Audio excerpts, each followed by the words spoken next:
നമസ്തേ. നാട്ടുവരമ്പിൻ്റെ 300-ാം എപ്പിസോഡിലേക്ക് പ്രേക്ഷകർക്ക് സ്വാഗതം. കൃഷിയെ ജീവനതുല്യം സ്നേഹിക്കുന്ന ഒരു റിട്ടയർഡ് ബാങ്ക് ഉദ്യോഗസ്ഥൻ്റെ മട്ടുപ്പാവിലെ വേറിട്ട കാർഷിക കാഴ്ചകളാണ് ഇത്തവണ നാട്ടുവരമ്പിൽ. 50-ലേറെ വൈവിധ്യമാർന്ന പച്ചക്കറി വിളകളാൽ സമൃദ്ധമാണ് രാജ്മോഹൻ എന്ന കർഷകൻ്റെ കുഞ്ഞു മട്ടുപ്പാവ്.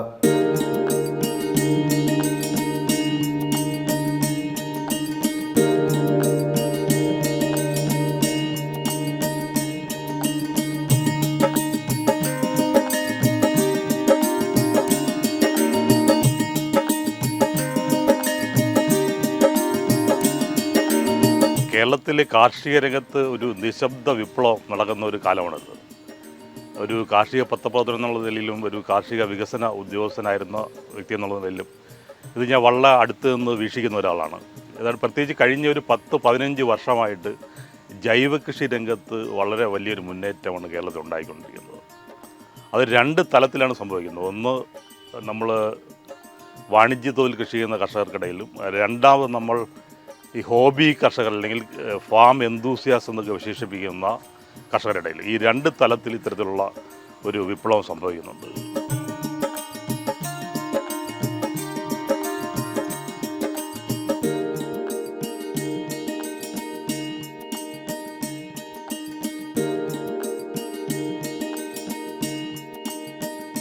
ഇന്നത്തെ കൃഷി പരിപാടിയിൽ നമ്മൾ പരിചയപ്പെടുത്തുന്നത് ഒരു ടെറസ് ഫാർമർ അല്ലെങ്കിൽ മട്ടുപ്പാവിലെ കൃഷിക്കാരനെയാണ്. ശ്രീ കെ രാജ്മോഹൻ. അദ്ദേഹം യൂക്കോ ബാങ്കിലെ സീനിയർ മാനേജറായിട്ട് റിട്ടയറായ വ്യക്തിയാണ്. ഏതാണ്ട് 10 വർഷത്തോളമായിട്ട് ടെറസിൽ ഗംഭീരമായിട്ട് കൃഷി ചെയ്യുകയാണ്. അതിൽ തന്നെ എടുത്തു പറയേണ്ട കാര്യം 50-ൽ പരം പച്ചക്കറികളും പഴങ്ങളും അദ്ദേഹം കൃഷി ചെയ്യുന്നുണ്ട്. അത് തന്നെ വളരെ ശാസ്ത്രീയമായിട്ട് ജൈവ രീതിയിൽ ഉൽപ്പാദിപ്പിക്കുന്നു. പൂർണ്ണമായിട്ടും അദ്ദേഹത്തിൻ്റെ ഒരു അധ്വാനമാണ് നമ്മളിവിടെ കാണുന്നത്. അതാണ് ഏറ്റവും വിസ്മയകരമായുള്ള കാര്യം.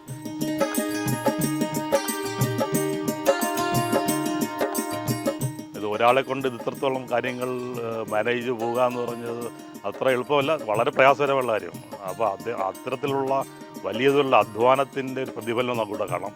വളരെയധികം നമുക്ക് കാര്യങ്ങൾ പഠിക്കാനും മനസ്സിലാക്കാനും പറ്റിയ ഒരു മട്ടുപ്പാവിലെ കൃഷിയിടമാണിത്. എല്ലാവരും ഇതിലേക്ക് സ്വാഗതം ചെയ്യുന്നു.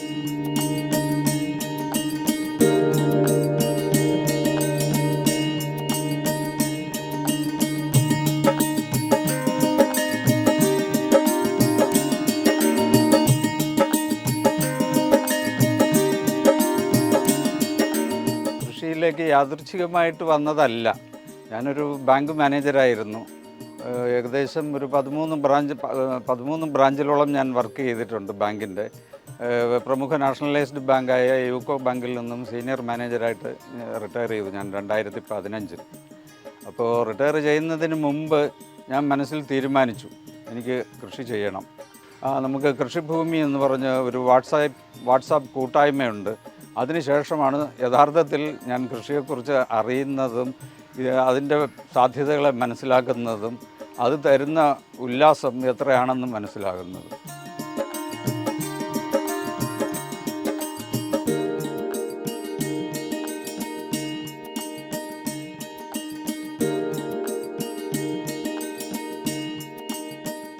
നമ്മൾ റിട്ടയർ ആയി കഴിഞ്ഞതിന് ശേഷം എങ്ങനെ സമയം ചെലവഴിക്കുമെന്ന് വിചാരിച്ചിരുന്നത് ഇപ്പോൾ സമയം കിട്ടുന്നില്ല. 10 ഗ്രോ ബാഗിൽ തുടങ്ങി, പിന്നെ അത് 20ആയി, 30ആയി, 50ആയി, 100ആയി. ഇപ്പോൾ അത് 300ഓളം ഗ്രോ ബാഗുണ്ട്. 1500 സ്ക്വയർ ഫീറ്റിൽ കൃഷി ഉണ്ട്. മണ്ണിൽ നടുന്നതൊന്നും അങ്ങനെ അധികം വരുന്നില്ല. മണ്ണിലും പുറത്ത് സ്ഥലമുണ്ട്, അവിടെയൊന്നും പച്ചക്കറികളൊന്നും ഉണ്ടാകുന്നില്ല. വാഴ മാത്രമേ അവിടെ ഉണ്ടാകുന്നുള്ളൂ. അപ്പോൾ എന്തായാലും ഉള്ള പരിമിതം 1500 സ്ക്വയർ ഫീറ്റ് ഉണ്ട്. ഈ 1500 സ്ക്വയർ ഫീറ്റിൽ ഞാൻ 50-ലധികം പച്ചക്കറികളും പഴവർഗ്ഗങ്ങളും നടുന്നുണ്ട്. ഇത് ശീതകാല വിളവാണ്. പച്ചക്കറികളുടെ കൂട്ടത്തിൽ കോളിഫ്ലവറും ക്യാബേജും. ഇത് ക്യാബേജ് കുറേ വർഷമായിട്ട് നടുന്നുണ്ട്. നല്ല രീതിയിൽ വെയിറ്റ് ഉള്ളത് കിട്ടുന്നില്ല, നമുക്ക് വെയിറ്റ് കുറഞ്ഞതേ കിട്ടുന്നുള്ളൂ. എന്തെന്നാൽ നമ്മൾ ജൈവ മാത്രമേ ഉപയോഗിക്കുന്നുള്ളൂ, ഹോർമോൺസ് ഒന്നും അടിക്കുന്നില്ല. പുറമേ നിന്ന് വാങ്ങുന്നതൊക്കെ ആണെങ്കിൽ നല്ല വലിയ സൈസായിരിക്കും, അതിൽ ഹോർമോൺ കുത്തിവെക്കുന്നത് കൊണ്ടാണ് അതങ്ങനെ വരുന്നത്.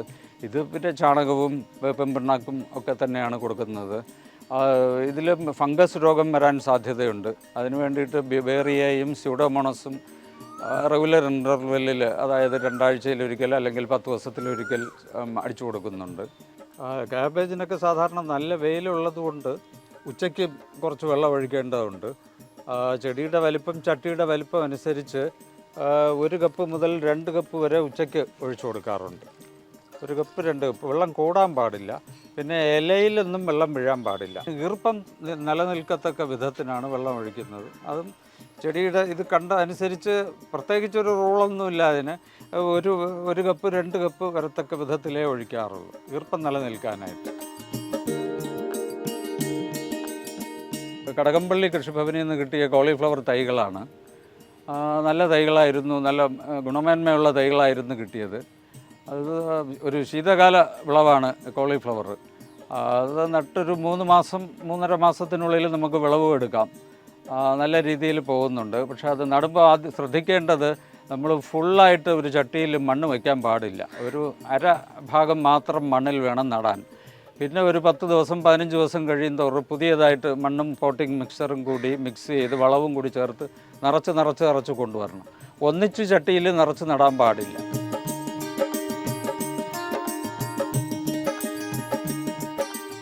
ഇത് ശീതകാല വിളയാണ്. ഇത് സാധാരണയായിട്ട് നമ്മൾ ഒക്ടോബർ നവംബറിൽ നടും. ജനുവരിക്കുള്ളിൽ ജനുവരി അവസാനത്തോടു കൂടി വിളവെടുക്കും. നമ്മുടെ കാർഷിക കൂട്ടായ്മയായ കൃഷിഭൂമിയിൽ നിന്ന് കിട്ടിയ വിത്താണ്. കാർഷിക കോളേജിൽ നിന്ന് കളക്ട് ചെയ്ത് നമ്മുടെ അംഗങ്ങൾക്കൊക്കെ വിതരണം ചെയ്ത വിത്താണ്. നല്ല ഈൽഡ് വെറൈറ്റിയാണ്. നന്നായിട്ട് കാ പിടിക്കുന്നുണ്ട്. നീളവും പയറുമണികളുടെ എണ്ണവും വളരെ കൂടുതലാണ്. സാധാരണ വളങ്ങൾ തന്നെയാണ് ഇതിനും ചെയ്യുന്നത്, ജൈവ വളങ്ങൾ അത് തന്നെയാണ് ചെയ്യുന്നത്. ചാണകപ്പൊടിയും സ്ലറിയും ഒക്കെ തന്നെയാണ് ഉപയോഗിക്കുന്നത്. ഈ കാണുന്ന വെണ്ടകളെല്ലാം ഹൈബ്രിഡ് ഇനം വെണ്ടയാണ്. അതും നമ്മുടെ ഗ്രൂപ്പ് തന്നെ കാർഷിക കോളേജ് വഴി അറേഞ്ച് ചെയ്ത് തന്നതാണ്. നല്ല ഈൽഡ് കിട്ടും, കുറച്ച് കൂടുതൽ കാലം ഈൽഡ് കിട്ടും. കായ്കളുടെ എണ്ണവും കൂടുതലാണ്, വലിപ്പവും കൂടുതലാണ് കമ്പാരിറ്റീവ്ലി.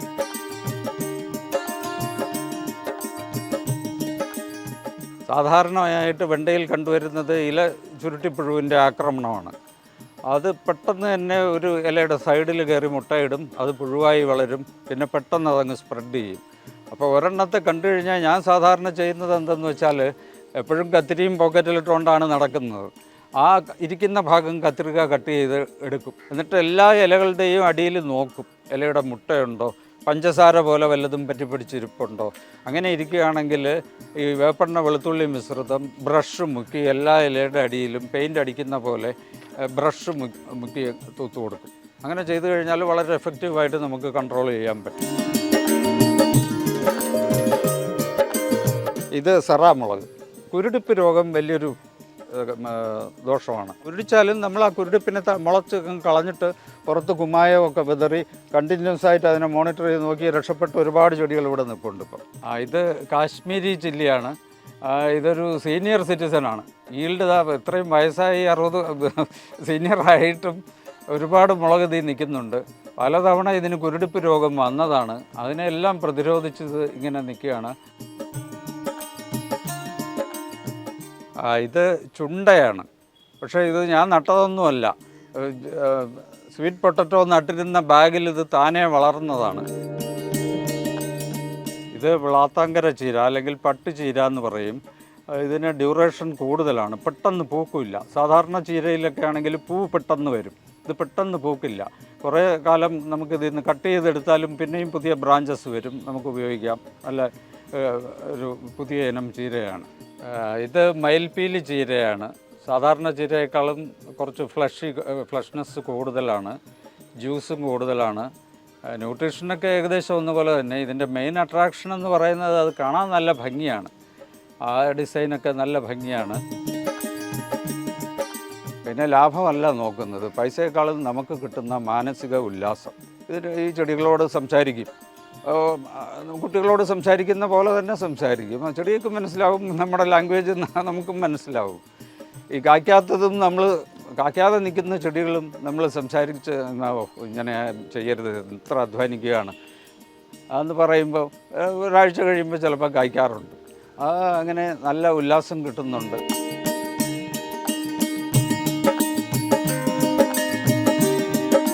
ഈ 60 ദിവസം കഴിയുമ്പോൾ പലതരത്തിലുള്ള ആരോഗ്യ പ്രശ്നങ്ങൾ മനുഷ്യർക്ക് ഉണ്ടാകുന്നുണ്ട്. ഇതൊക്കെ മാറ്റുന്നതിന് ഈ ടെറസ് കൃഷി വലിയ തോതിൽ സഹായിക്കുന്നുണ്ട്. അത് ഫിസിക്കലായിട്ട് വളരെയധികം ഒരു എൻഗേജിങ് ആയിട്ടുള്ള ഒരു പ്രൊഫഷനാണ് കൃഷി എന്ന് പറയുന്നത്. അതിപ്പോൾ പ്രത്യേകിച്ച് വേനലിൽ 2-3 പ്രാവശ്യം വെള്ളമൊഴിക്കേണ്ടി വരുന്നുണ്ട്. അത് ഓരോ ചെടികളെ പരിചരിക്കേണ്ടി വരുന്നുണ്ട്, കീടനിയന്ത്രണം നടത്തേണ്ടി വരുന്നുണ്ട്, വിളവെടുക്കേണ്ടി വരുന്നുണ്ട്. അപ്പോൾ ഇങ്ങനെ ശാരീരികമായിട്ട് വലിയൊരു എക്സസൈസ് കിട്ടുന്നുണ്ട്. അപ്പോൾ അതുകൊണ്ട് നമുക്ക് ഒരു പരിധി വരെ വാർദ്ധക്യ സംബന്ധമായിട്ടുള്ള ചില പ്രശ്നങ്ങളെ അകറ്റി നിർത്തുന്നതാണ്.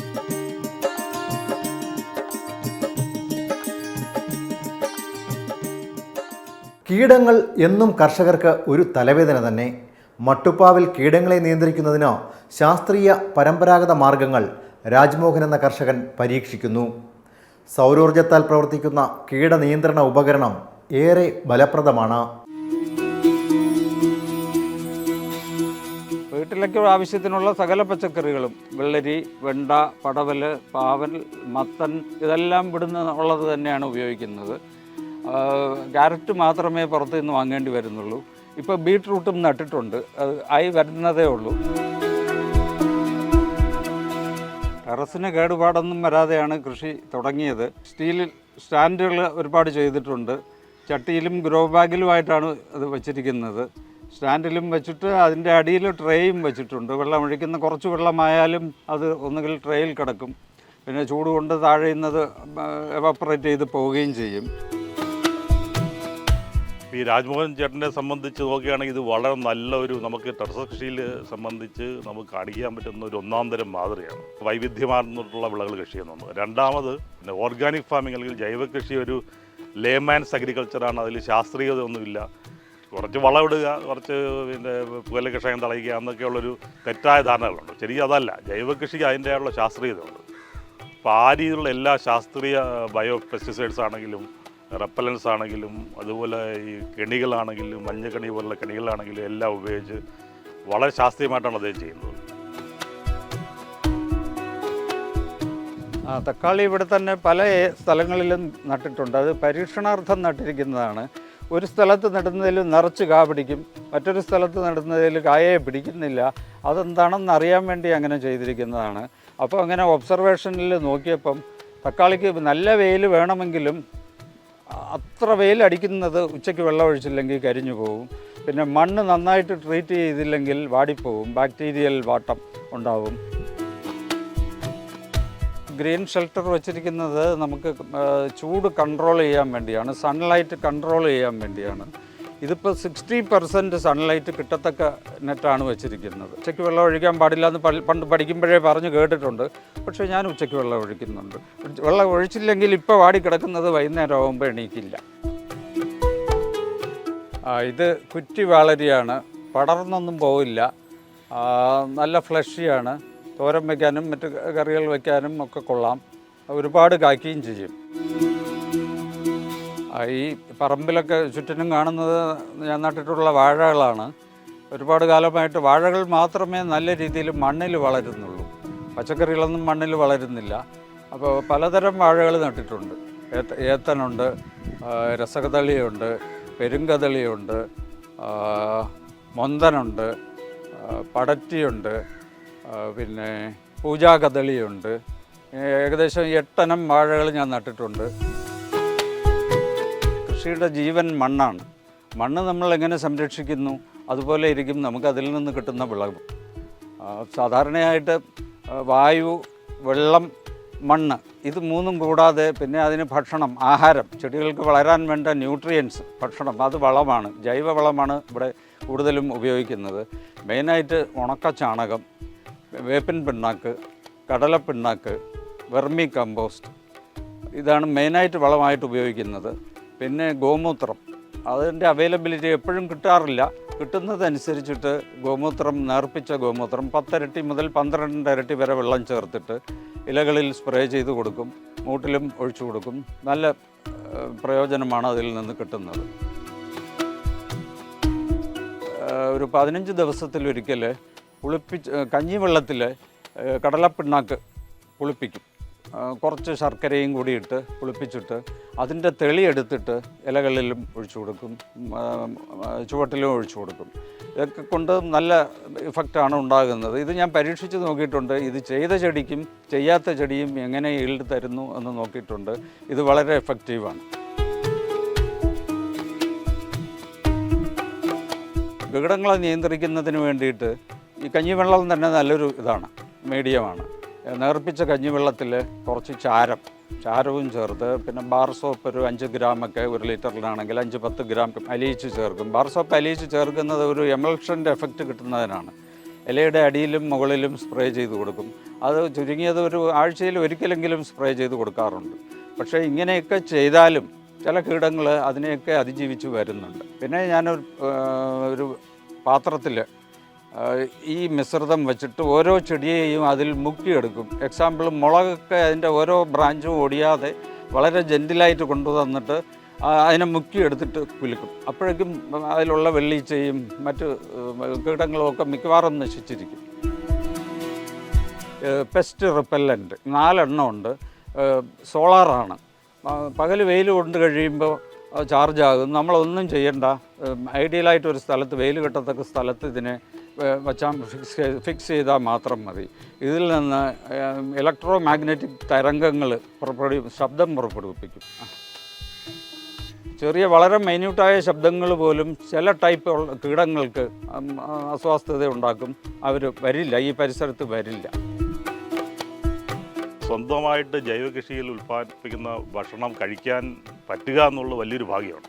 അപ്പോൾ അങ്ങനെ നമ്മൾ സ്വന്തമായിട്ട് ഉൽപ്പാദിപ്പിക്കുമ്പോൾ നമുക്ക് ഈ 2 കാര്യം ഉറപ്പാകും. ഒന്ന്, നമ്മൾ ഉൽപ്പാദിപ്പിച്ച ജൈവ രീതിയിലാണ് നമുക്ക് 100% ഉറപ്പാക്കാം. രണ്ടാമത്തെ വളരെ പ്രധാനപ്പെട്ട കാര്യം വെറൈറ്റി എന്നുള്ളതാണ്. അപ്പം നമ്മൾ വിവിധ രീതിയിലുള്ള പച്ചക്കറികൾ, 1-2 പച്ചക്കറി കഴിക്കാതെ, ഇപ്പോൾ ഈ ഫീൽഡിൽ തന്നെ ഏതാണ്ട് 50ഓളം പച്ചക്കറികൾ വിളയിക്കുന്നുണ്ട്, 50-ൽ പരം വിളയിക്കുന്നുണ്ട്. അതുപോലെ മറ്റ് പഴവർഗ്ഗങ്ങളുണ്ട്. അപ്പോൾ പല പച്ചക്കറികൾ അതിൽ തന്നെ നമ്മളെ നാട് നിന്ന് പണ്ട് ഉണ്ടായിരുന്നത് ഇപ്പോൾ അപൂർവമായിക്കൊണ്ടിരിക്കുന്നുള്ള നാടൻ പച്ചക്കറികളുണ്ട്. ഇവയെല്ലാം കൂടി നമ്മുടെ ഒരു തീൻമേശയിൽ എത്തുമ്പോൾ അത് വലിയ തോതിൽ പോഷകപരമായിട്ടുള്ള ഒരു മേന്മയും പ്രദാനം ചെയ്യും.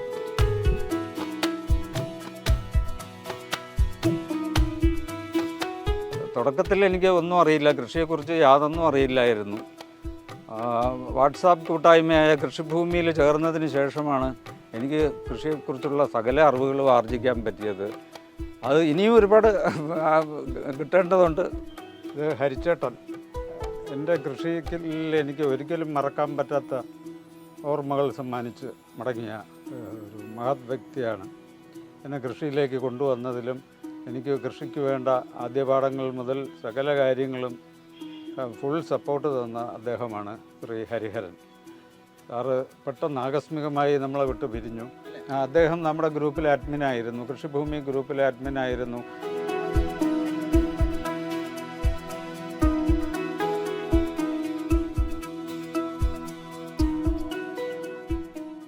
പച്ചക്കറി വിളകൾക്കൊപ്പം ഔഷധ സസ്യങ്ങളും രാജ്മോഹൻ എന്ന കർഷകൻ്റെ മട്ടുപ്പാവിൽ കാർഷിക സമൃദ്ധി നിറയ്ക്കുന്നു. വിളവ് വർദ്ധിപ്പിക്കാൻ കൃത്രിമ പരാഗണ രീതികളും ഈ കർഷകൻ അവലംബിച്ചു വരുന്നു.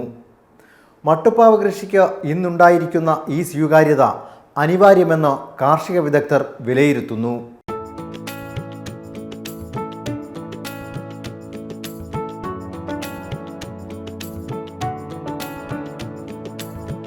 സ്വന്തം ഒരു ആവശ്യത്തിൽ നിന്ന് ഉരുത്തിരിഞ്ഞ ഒരു വിപ്ലവമാണ് ഇപ്പോൾ നടന്നുകൊണ്ടിരിക്കുന്നത്.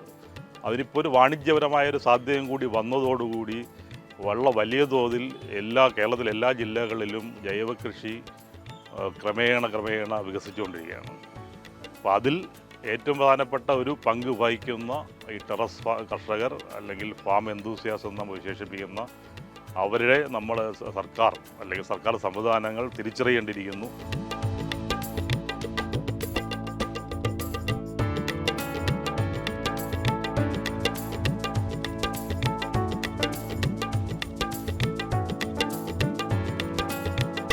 ഇത് സലാഡ് വെള്ളരിയാണ്. പക്ഷേ ഇത് നന്നായിട്ട് കായ്ക്കണമെങ്കിൽ പന്തലിട്ട് പാരലായിട്ട് പടർത്തി വിടണം. പക്ഷേ ഇത് അങ്ങനെ പറ്റിയില്ല. ഇത് നട്ടത് ചട്ടിയിൽ നട്ടു, പടർത്തി വിടാനുള്ള ഫെസിലിറ്റി ഇല്ല. അതിന് തോന്നിയതുപോലെ അത് പടർന്നു പോകാൻ വേണ്ടി ഒരു കയറ് കെട്ടിക്കൊടുത്തു. മുകളിലോട്ട് പൊക്കോട്ടെ എന്ന് പറഞ്ഞ് മുകളിലേക്ക് പടർത്തി കൊടുത്തു. പക്ഷേ ആ ഭാഗത്ത് പാവൽ കയറി അറ്റാക്ക് ചെയ്തിരിക്കുകയാണ്. ഇത് കായ്ക്കും, നന്നായിട്ട് കായ്ക്കും. ഇപ്പോൾ പൂത്ത് തുടങ്ങിയിട്ടേ ഉള്ളൂ. ആൺപൂക്കൾ മാത്രമേ ഇപ്പോൾ വന്നിട്ടുള്ളൂ. കക്കിരി എന്ന് പറയും. ബാംഗ്ലൂരും തമിഴ്നാട്ടിലും ഒക്കെ വ്യാപകമായിട്ട് കാണാറുണ്ട്. നമ്മുടെ തന്നെ കൂട്ടായ്മയിൽ കൃഷ്ണകുമാർ സാർ തന്ന വിത്തായിരുന്നു. വെള്ളരിക്ക പോലെ നമുക്ക് സാലഡ് വെള്ളരി പോലെ കഴിക്കാം. നല്ല നീളത്തിന് ഉണ്ടാകും. പിന്നെ ഈ വെള്ളരി വർഗ്ഗ വിളകളിലൊക്കെ സാധാരണ ഞാൻ ആർട്ടിഫിഷ്യൽ പോളിനേഷൻ ചെയ്യാറുണ്ട്. വിളവ് കൂടുതൽ കിട്ടാൻ വേണ്ടിയിട്ടാണ്. ഒരേ ദിവസം തന്നെ ആൺപൂവ് മെയിലും ഫീമെയിൽ ഫ്ലവേഴ്സ് ഉണ്ടെന്നുണ്ടെങ്കിൽ പോളിനേഷൻ നടക്കണമെന്ന് നിർബന്ധമില്ല. അപ്പോൾ അതുകൊണ്ട് അതിരാവിലെ ഒരു 6 മണി, രാവിലെ 6 മണിക്കൊക്കെ വന്ന് ഈ ഫീമെയിൽ പൂവ് പൂത്തിട്ടുണ്ടാവും. ഒരു മെയിൽ പൂവിനെ കൂടെ ഫ്ലവറിനെ കൂടെ കണ്ടുപിടിച്ചിട്ട് അതിനെ ഇങ്ങ് കയ്യിലെടുത്തിട്ട് അതിൻ്റെ പോളൻ ഗ്രെയിൻ, എക്സാമ്പിൾ ഇതിപ്പോൾ മെയിൽ ഫ്ലവറാണ്. ഫീമെയിൽ ഫ്ലവറാണെങ്കിൽ അതിൽ കാണും. അത് എടുത്തിട്ട് ആ ഫ്ലവറിലേക്ക് മാക്സിമം സ്പ്രെഡ് ചെയ്യും പോളൻ ഗ്രെയിൻ. എന്നിട്ട് അതിനെ അങ്ങ് മൂടി വെച്ചിട്ട് അങ്ങ് പോകും. 2 ദിവസം കഴിയുമ്പോൾ അത് കായായി വലുതായി വരും.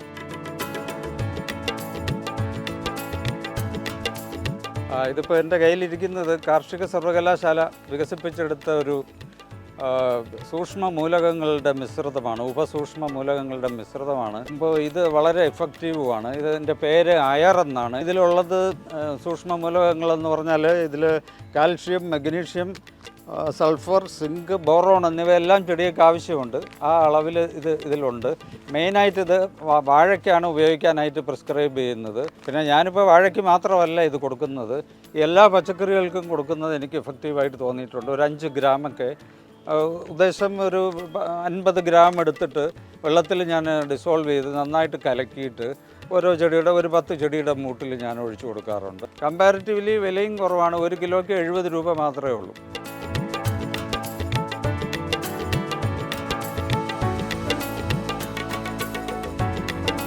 കുഞ്ഞ് വിളവെടുപ്പാണ്. സാധാരണഗതിയിൽ ഇതിൽ നിന്നൊക്കെ കിട്ടും. ഇപ്പോൾ എല്ലാം കായ്കളൊക്കെ പിടിച്ച് വരുന്നതേ ഉള്ളൂ. നമ്മൾ സ്വന്തമായിട്ട് അധ്വാനിച്ചുണ്ടാക്കുന്നത്, അതായത് നമ്മുടെ പുരുകത്തിലെ വേർപ്പ് കൊണ്ട് തന്നെ ഉണ്ടാക്കുന്നത്, അതിൻ്റെ ഫലം നമ്മൾ ആസ്വദിക്കുമ്പോൾ അതിന് ഭയങ്കരമായ ഇരട്ടി മധുരമായിരിക്കും. അത് വളരെയധികം സന്തോഷവും തരുന്ന കാര്യമാണ്. ഇപ്പോൾ സത്യം പറഞ്ഞാൽ ഇതെല്ലാം ചെയ്യുന്നുണ്ടെങ്കിലും എനിക്ക് എപ്പോഴും ഒരു തോന്നൽ ശരിയായില്ലല്ലോ എന്നൊരു തോന്നൽ എനിക്കുണ്ട്. അപ്പോൾ കുറേ കൂടിയൊക്കെ ഭംഗിയായി സിസ്റ്റമാറ്റിക്കായിട്ട്, ഇത് സിസ്റ്റമാറ്റിക് ആണോ എന്ന് എനിക്കറിയില്ല. ഓരോരുത്തരുമായിട്ട് നമ്മൾ ഇൻട്രാക്ട് ചെയ്യുമ്പം നമുക്ക് പുതിയ പുതിയ അറിവുകൾ കിട്ടും. പഠിച്ചുകൊണ്ടിരിക്കുകയാണ്.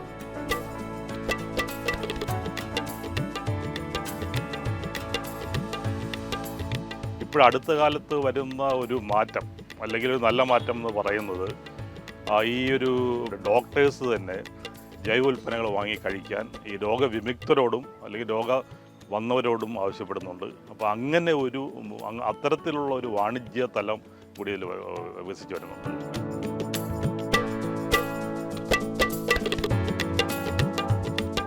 കൃഷിയുടെ ഭാഗമായിട്ട് ചെറിയ ഒരു ഔഷധ സസ്യങ്ങൾ കൂടെ ഞാൻ ഇവിടെ മെയിൻറ്റെയിൻ ചെയ്യുന്നുണ്ട്.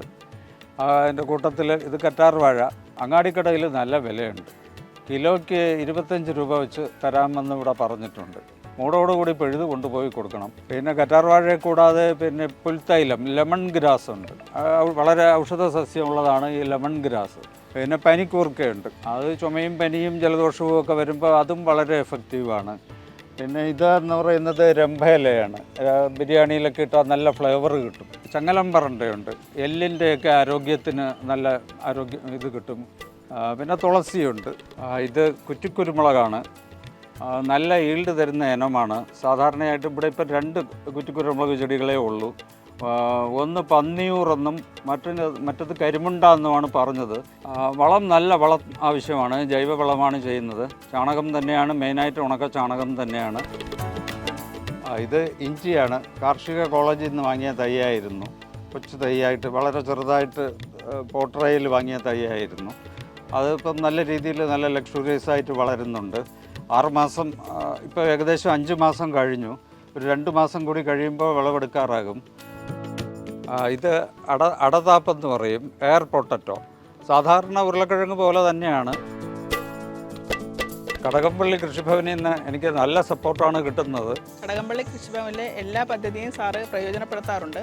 നമ്മുടെ സ്കീമിൽ വരുന്ന ചെടിച്ചട്ടികളും ജൈവ വളങ്ങളും വിത്തുകളും നടീൽ വസ്തുക്കളും എല്ലാം സാറിന് കൊടുക്കാറുണ്ട്. 2024 കർഷക ദിനത്തിന് മികച്ച ജൈവ കർഷകനുള്ള അവാർഡ് നമ്മൾ സാറിന് കൊടുത്തിരുന്നു. പ്രായം മറന്നുകൊണ്ട് കൃഷിയിൽ തൽപരനായിട്ട് നിൽക്കുന്ന സാറിനെ മറ്റുള്ള കർഷകർക്കും മാതൃകയാക്കാവുന്നതാണ്.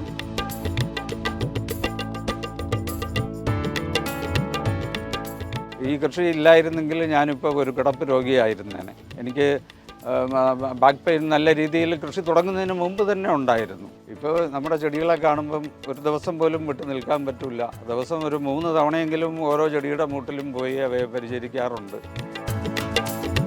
ഇനിയുള്ളൊരു കാലം എന്ന് പറയുന്നത് ജൈവ കൃഷിയുടെ കാലമാണ്. ജൈവ കൃഷി ചെയ്യുന്ന കർഷകർ ഒരു രാജാക്കന്മാരാകാൻ പോകുന്ന ഒരു കാലമാണ് വരുന്നത്. അപ്പോൾ ഈ മാതൃക നമുക്കെല്ലാം അനുവർത്തിക്കാൻ പറ്റിയൊരു മാതൃകയാണ്. ഈ ഒരു തലത്തിൽ ചെയ്യാൻ പറ്റിയില്ലെങ്കിൽ കൂടി നമുക്ക് പറ്റുന്ന രീതിയിൽ മട്ടുപ്പാവിൽ കൃഷി ചെയ്യുന്നത് വളരെയധികം ഗുണകരമായിരിക്കും. നമ്മളിതിൽ നിന്ന് ഉൾക്കൊണ്ടേണ്ട പാഠം എന്ന് വെച്ചാൽ നമുക്കും ഇത് സാധിക്കും എന്നുള്ളതാണ്.